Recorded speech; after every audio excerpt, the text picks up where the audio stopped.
धुळ्याच्या शासकीय विश्रामगृहात कोट्यवधीचं घबाड सापडलंय। 1,84,84,200 रुपयांची रोकड जप्त करण्यात आली आहे। पोलिसांना 102 क्रमांकाच्या खोलीत कोट्यवधींची रक्कम सापडली आहे। अनिल गोटेंचा तो आरोप आता खरा ठरलाय, कारण अर्जुन खोतकरांच्या स्वीय सहाय्यकाच्या रूममध्ये कोट्यवधीची रोकड सापडली आहे। धुळे गुलमोहर शासकीय विश्रामगृहात सापडलेल्या रकमेच्या घटनेप्रकरणी अंदाजकर्ता समितीचे अध्यक्ष आमदार अर्जुन खोतकर यांनी सर्व आरोप फेटाळून लावले असून विरोधकांचा हा डाव असल्याची प्रतिक्रिया त्यांनी व्यक्त केली आहे।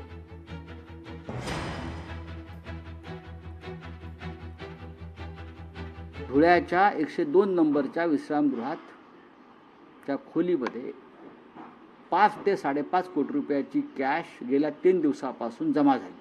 15 कोटी रुपये अंदाज समितीच्या अध्यक्षांना देण्याचा सौदा झाला होता।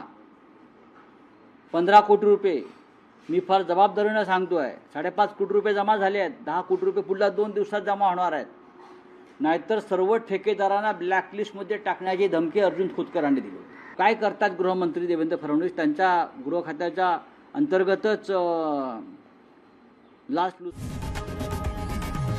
लोकशाही मराठी ऐका, पहा, जागरूक रहा।